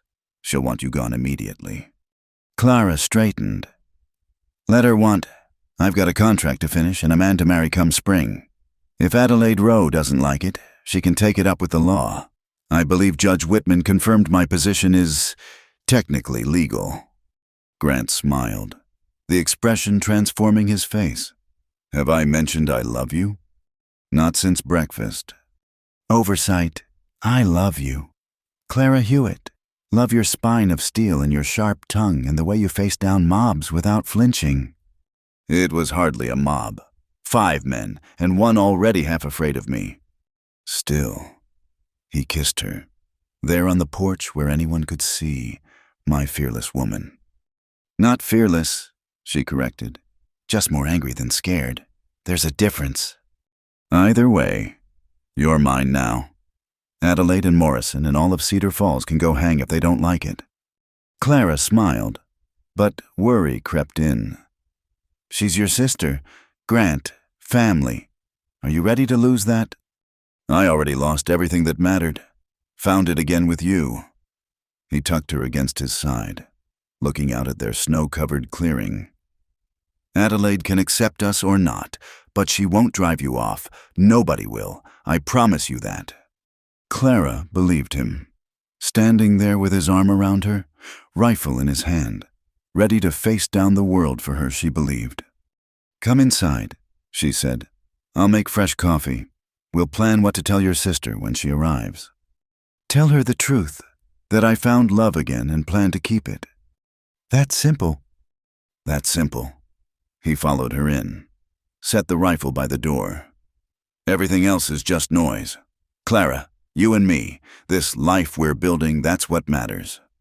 She turned into his arms, let him hold her in their small cabin that had become a fortress against judgment. You and me, she agreed, against the world if need be. If need be, he confirmed. Though I'd rather just have the world leave us be. Where's the fun in that? He laughed, kissed her again.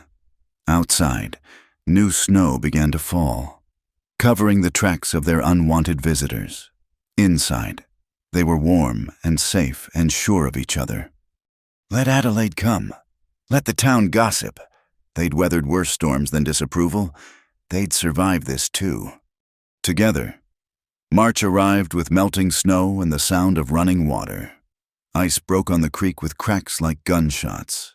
The trail to town, impassable for months, began showing patches of mud between snowdrifts.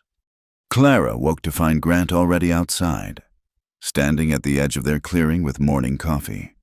She joined him, her own cup warming her hands. "Spring's coming," he said, not looking at her. "Yes. Your contract ends this month." "Yes." He turned then, studied her face, having second thoughts. "About which part?" "Working through my contract marrying you, fighting off your sister when she finally makes it up here." "Any of it, all of it." Clara stepped closer, free hand finding his. No second thoughts, third or fourth thoughts, maybe, but they all end the same place here. With you. Even knowing what people will say, what we'll face. "Grant Rowe, are you trying to talk me out of marrying you?" "No." His hand tightened on hers. "Just making sure you know what you're choosing. Life with me won't be easy. I'm still half broken, set in my ways. This cabin's all I have to offer." "This cabin's where I fell in love with you. Seems fitting to stay." He pulled her close, coffee cups awkward between them. "How'd I get so lucky?" "Lucky you hired a woman with a sharp tongue and a questionable past who pulls guns on your neighbors. Some might call that poor judgment. Some might be idiots." She laughed, the sound bright in the morning air. "Come, let's get breakfast started. Then we can check the roof damage from all that snow."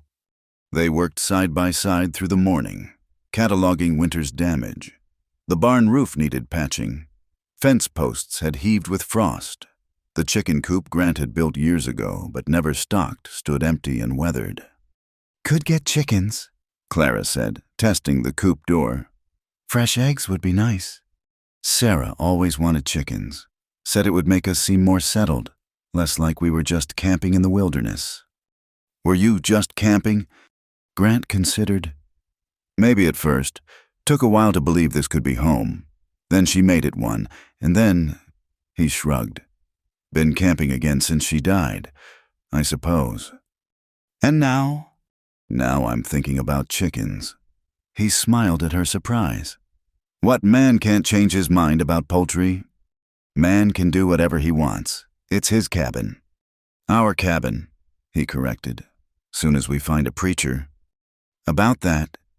Clara bit her lip. "Your sister's bringing Reverend Dalton. The sheriff said we could..." "Ask the man who's coming to condemn us to marry us instead?" Grant laughed. "You've got sand." Clara Hewitt. "Worth a try. Might take the wind out of Adelaide's sails if we're already married when she arrives. Might start a war too. Adelaide doesn't like her plans disrupted. Then she'll have to adjust. I'm not leaving. Grant, not for her, not for anyone." He kissed her then, sweet and sure in the morning light. "I know. Still amazes me, but I know." They were fixing the fence when the dog started barking.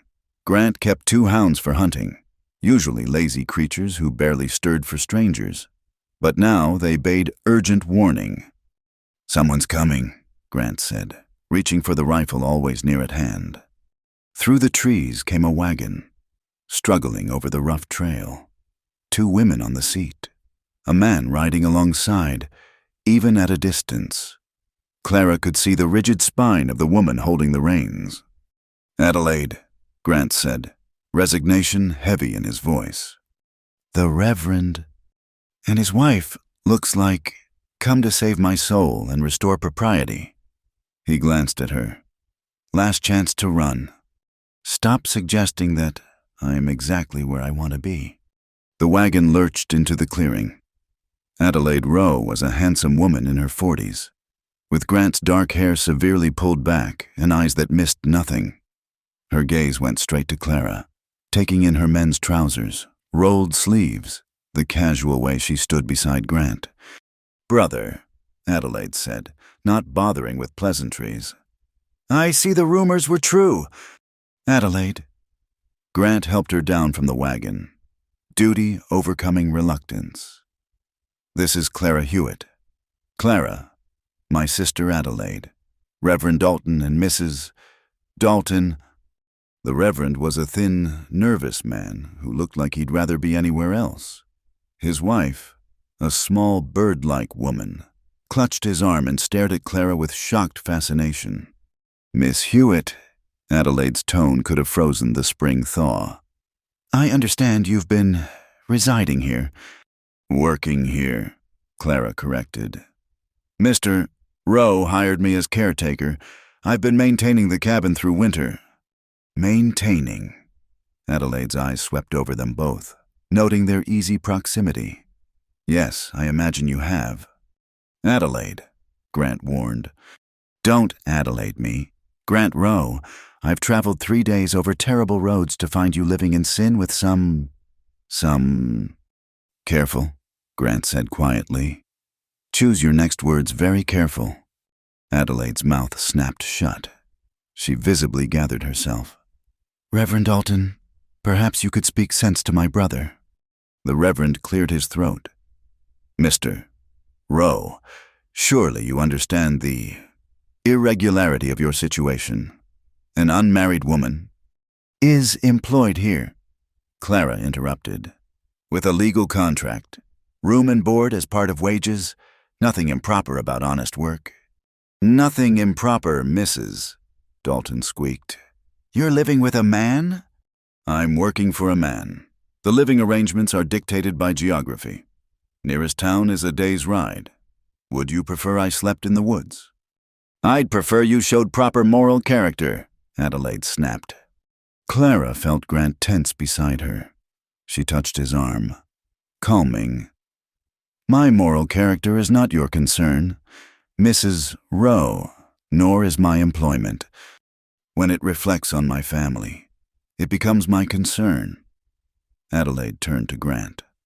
Brother, I know you've been grieving, but this is beneath you.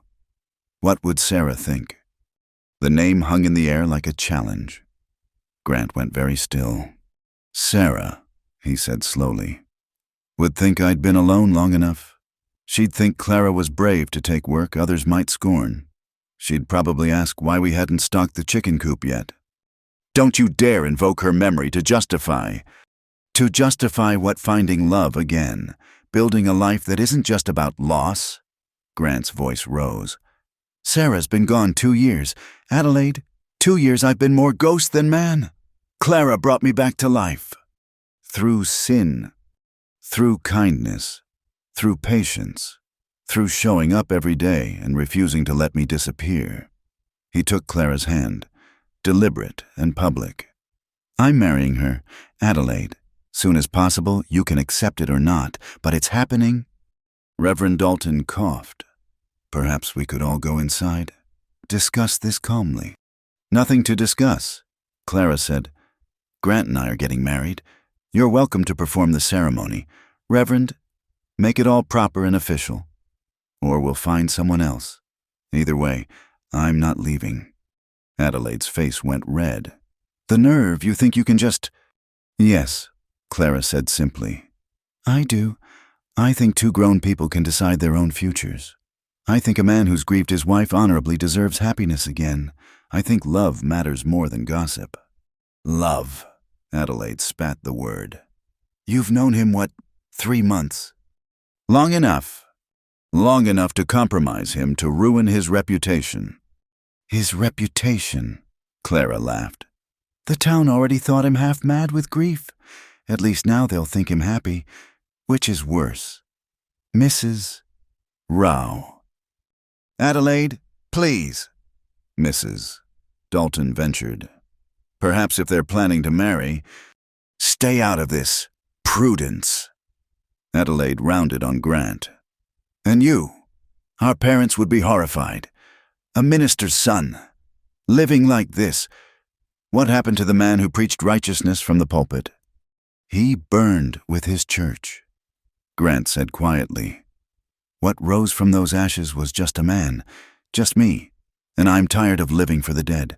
Adelaide, tired of being who everyone thinks I should be instead of who I am.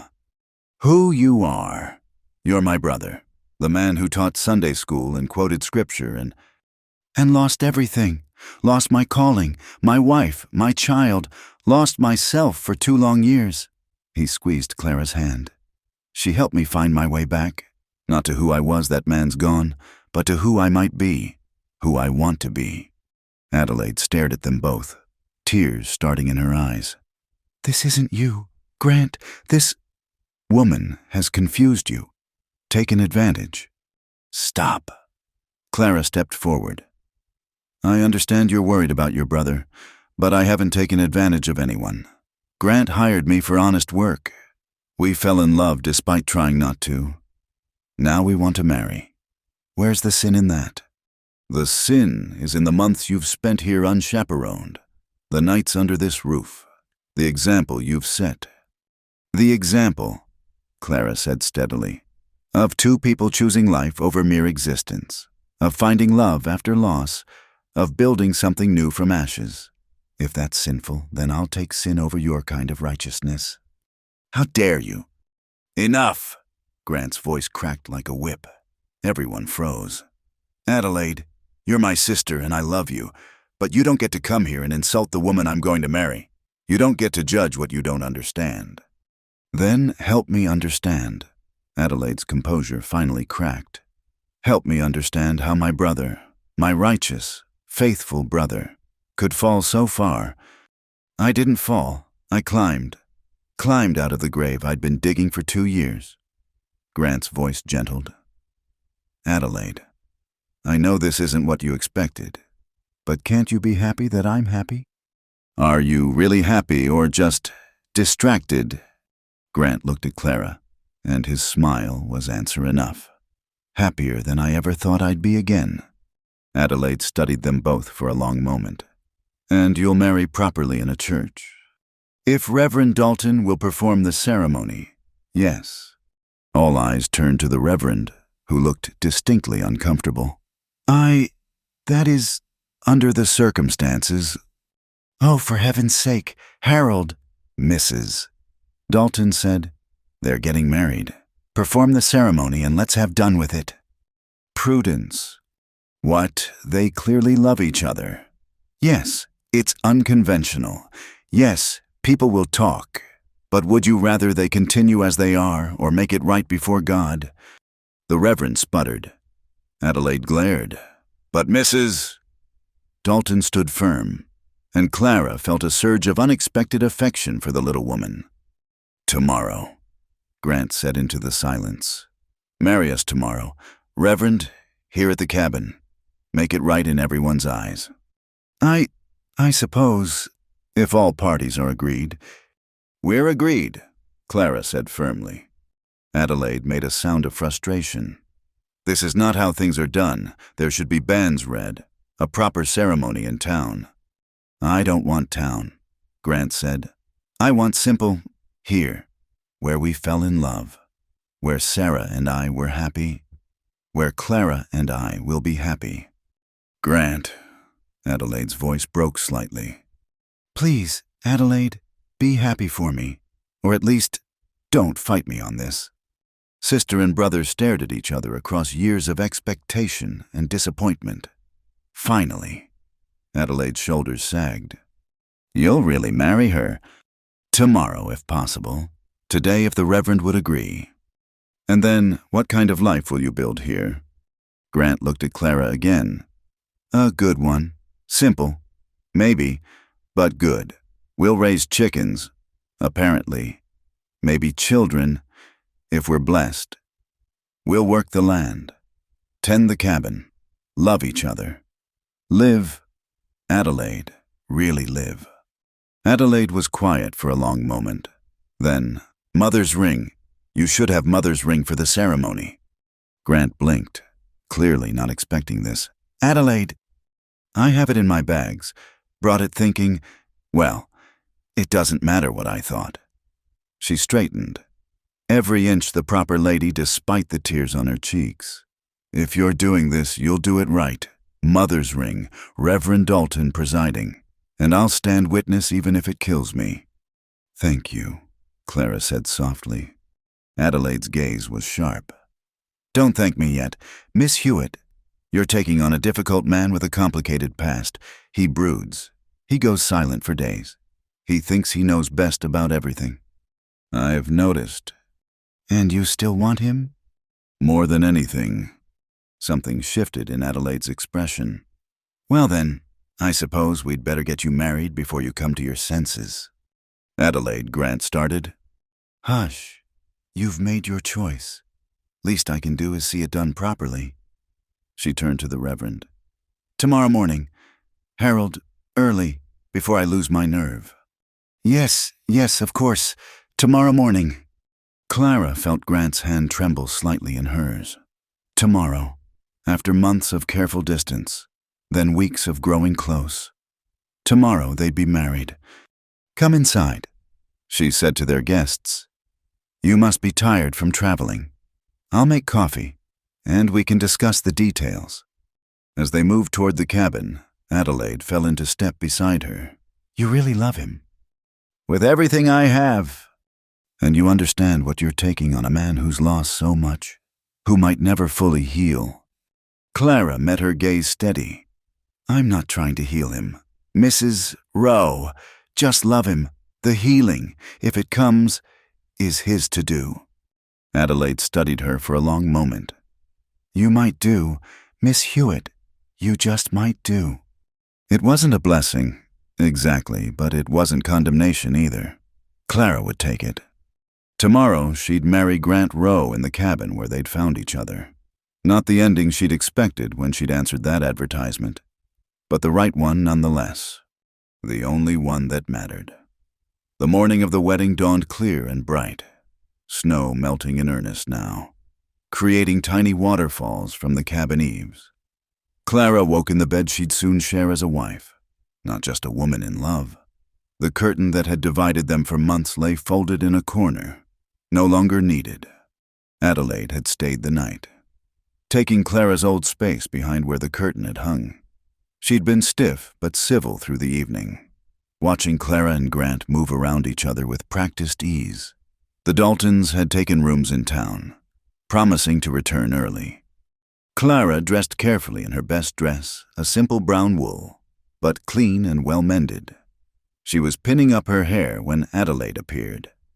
Here, the older woman said, holding out a small silver mirror. Can't have a bride preparing without proper tools. Thank you. Adelaide watched her struggle with the pins for a moment, then sighed. Oh, for heaven's sake, sit, let me. Clara sat, surprised when Adelaide's hands were gentle in her hair. You have good hair, Adelaide said grudgingly. Thick, healthy, shows you come from strong stock. My mother's hair, she always said it was her one vanity. Nothing wrong with a little vanity. Sarah. Adelaide paused. Sarah had thin hair, sweet girl, but couldn't hold a curl to save her soul. Drove her to distraction on her wedding day. Grant told me she hated fuss. She did, but every woman wants to be beautiful on her wedding day. Adelaide secured the last pin. There, simple but elegant. Grant will appreciate that. Clara met her eyes in the mirror. Why are you helping me? Yesterday you wanted me gone.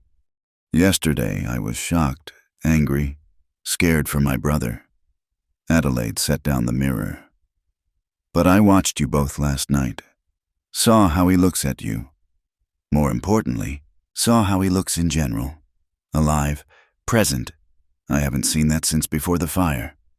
The church fire changed him, not just losing the building, but what it represented, his faith, his calling. Then Sarah. Adelaide shook her head.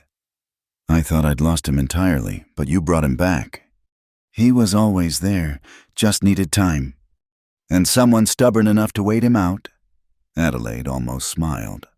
You're tougher than you look. Clara Hewitt. Soon to be Clara Rowe. Yes, well, Adelaide moved to her bags, pulled out a small wooden box. This was our mother's. Grant should be the one to give it to you, but knowing my brother, he'll fumble the moment. So, She opened the box to reveal a simple gold band set with a small sapphire. Not fancy, but beautiful in its simplicity. "It's lovely," Clara breathed. "Father saved 3 years to buy it. Mother wore it every day until she died. Then I kept it, thinking—" Adelaide's voice caught. "Thinking Grant would give it to Sarah, but Sarah wanted her own ring, something new. Said she appreciated the gesture but preferred to start fresh." "Sounds like her." "You didn't know her." "No, but I know Grant. Know the woman who could love him and challenge him and make him think. She sounds remarkable." Adelaide studied her. "You're not jealous of her memory?" "How can I be jealous of someone who helped make him who he is? I fell in love with Grant Rowe, not some other version of him. Sarah's part of his story. I'm grateful for the chapters she wrote." "That's unusually mature." Clara smiled. "I'm 28, Mrs. Rowe, past the age for girlish jealousies." "Call me Adelaide. If you're marrying my brother, we should at least attempt familiarity." Before Clara could respond, Grant appeared in the doorway. He stopped short, seeing them together. "I'm not interrupting a murder, am I?" "Don't be dramatic," Adelaide said. "I was helping your bride prepare. Someone had to, since you've kept her in this wilderness without proper feminine company." "She's had my company." "Yes, that's the problem." But Adelaide's tone was lighter now. She pressed the ring box into Grant's hands. "Mother's ring. Don't fumble this. Brother." She swept out, leaving them alone. Grant stared at the box. "You don't have to," Clara started. "I want to, if you'll wear it." He met her eyes. "Adelaide's right. I should have offered it before. But I was afraid of replacing one memory with another. Afraid you'd think I was trying to make you into something you're not. I know who I am, Grant, and I know who you are. A ring doesn't change that."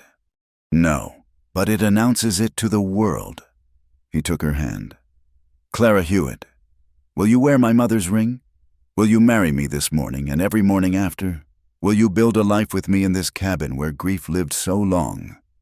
"Where love lives now," she corrected. "Yes, Grant Rowe. Yes to all of it." He slipped the ring on her finger. It fit perfectly. "How do I look?" she asked. "Like everything I never dared hope for." The Daltons arrived as promised, Reverend Dalton clutching his Bible like a shield. Roy Morrison rode with them, uninvited but determined. "Came to witness this farce," he announced, not dismounting. Grant's hand went to his rifle, but Clara caught his arm. "Let him stay. Let him see what happiness looks like. Maybe he'll recognize it someday." They gathered in the clearing before the cabin, Grant and Clara facing each other. Adelaide and Mrs. Dalton as witnesses.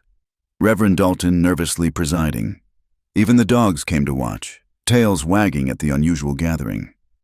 "Dearly beloved," the Reverend began, voice thin in the morning air. "We gather to join this man and woman in holy matrimony." Clara barely heard the words. Her whole focus was Grant, the way sunlight caught in his hair, the steady strength of his hands holding hers, the wonder in his eyes like he couldn't quite believe this was real. "Grant," Reverend Dalton prompted, "your vows." Grant cleared his throat. "Clara, I promise to love you through all seasons, to provide what I can, protect what I must, and cherish what we build together. I promise to remember that life is for living, not just enduring. You taught me that. I promise to be the man you see in me, even when I can't see it myself." Clara blinked back tears. "Grant, I promise to stand beside you through whatever comes, to be your partner in work and rest, in plenty and want. I promise to honor what was while building what will be, to love you not despite your past but because of how it shaped you. I promise to choose you every day, exactly as you are." "The rings?" Reverend Dalton asked. They exchanged them, his mother's ring, now hers, a simple band Adelaide had also brought for Grant. "By the power vested in me, I pronounce you husband and wife. You may kiss your bride." Grant cupped her face, kissed her sweet and sure while Adelaide sniffled and misses. Dalton clapped and Roy Morrison made disgusted noises from his horse. "Mrs. Rowe," Grant whispered against her lips. "Mr. Rowe," she whispered back. They signed the marriage certificate on the rough table where they'd shared so many silent meals. Adelaide signed as witness, hands only slightly shaking. Even Morrison dismounted to watch, perhaps hoping for some last-minute drama. But there was none. Just two people making their union legal in the eyes of God and law. "Well," Morrison said when it was done, "suppose that makes it proper now. Suppose I'll have to find other gossip to spread." "Suppose you will," Grant said mildly. "Have a safe ride back to town. Roy." Morrison left without another word, spurring his horse harder than necessary. Adelaide approached them, something softer in her expression. "I'll be leaving too, but first—" She embraced Grant, then surprised Clara by embracing her too.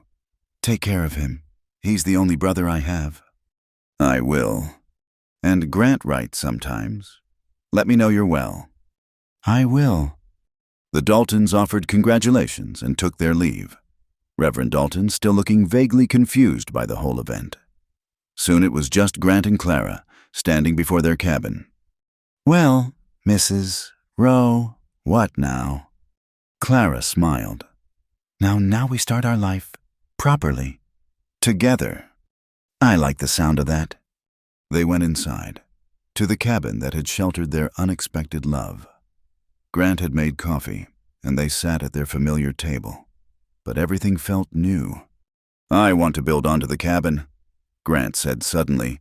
"Add a room, maybe two, make it a proper home." "Planning for a family. Planning for possibility. For future." He took her hand. "For whatever comes next." "I'd like that, though the cabin's been enough so far. Because we made it enough. But maybe enough isn't all we deserve." Clara squeezed his hand. "Sarah would be proud. You know that. Don't you proud that you're choosing life?" "I hope so. I think so." He smiled. "She'd have liked you. Clara would have scolded me for taking so long to propose properly. 3 months isn't so long. Felt like a lifetime. Felt like no time at all." They spent the day planning where to add rooms, when to go to town for supplies, how to expand the garden. Ordinary conversations made extraordinary by the rings on their fingers and the promises in their hearts. That night, as they lay together properly for the first time, Clara traced patterns on Grant's chest. "Thank you," she said softly. "For what?" "For answering my letter. For giving me a chance when I showed up at your door. For seeing me as more than a problem to solve or a scandal to weather." "Thank you," he replied. "For being stubborn enough to stay. For pulling guns on Morrison. For making biscuits that rise. For saving my life in more ways than one. We saved each other." "Yes," he agreed. "We did." Outside, spring peepers began their chorus, announcing winter's end. Inside, two people who'd found love in the most unlikely place held each other close. No curtain between them, no distance left to cross. The cabin that had been too small for Grant's grief proved exactly the right size for their love. Come morning, they'd face the world as husband and wife. They'd weather gossip and judgment, build their life board by board, season by season. But tonight, in the soft darkness of their wedding night, they simply held each other and marveled at the unexpected gift of second chances. "I love you, Clara Rowe," Grant whispered. "I love you too, Grant Rowe, forever." Forever started now, in a rough-hewn cabin on the edge of wilderness, where two lonely souls had found their way home to each other. It was, they both agreed, more than enough. It was everything. Thank you so much for listening to this Wild West love story. I hope Clara and Grant's journey touched your heart as much as it touched mine. Where are you listening from today? Please share in the comments below. I'd love to know where in the world this story has reached and hear your thoughts about their romance. If you enjoyed this tale of second chances and unexpected love, please subscribe to Wild West Stories 1850, give this video a like, and hit that hype button to help more people discover our stories. Your support means everything and helps me bring you more tales from the American frontier. Until next time, partners.